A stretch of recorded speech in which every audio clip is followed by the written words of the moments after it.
আসসালামু আলাইকুম। আশা করি সবাই ভালো আছেন। আল্লাহর রহমতে আপনাদের দোয়াতে আমিও ভালো আছি।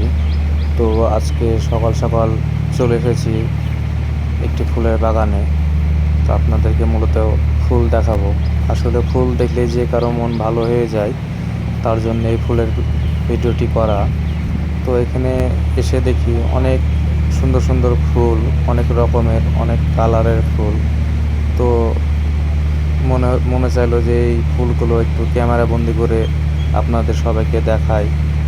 হয়তো দেখলে আপনাদের মন ভালো হয়ে যাবে, এই কারণেই এই ফুলের ভিডিওটি করা। আর এখানে দেখেন অনেক রকমের পাহাড়ি রকমের ফুল আছে। তো ফুলগুলো দেখে অনেক ভালো লাগলো, তাই আপনাদের জন্য এই ভিডিওটি করা। তো এই ভিডিওটি দেখে আপনাদের কেমন লাগলো কমেন্টে জানাবেন প্লিজ। আর এরকম সুন্দর সুন্দর ভিডিও পেতে আমার পেজটি ফলো করে পাশে থাকবেন। আর সবাই আমার জন্য দোয়া করবেন, আমি যেন ভালো থাকি এবং আমার পরিবার নিয়ে আমি ভালোভাবে চলতে পারি। এই দোয়াটাই আপনাদের কাছ থেকে প্রত্যাশা করি। আর সুন্দর সুন্দর ভিডিও পেতে আমার পেজটি ফলো করে পাশে থাকবেন।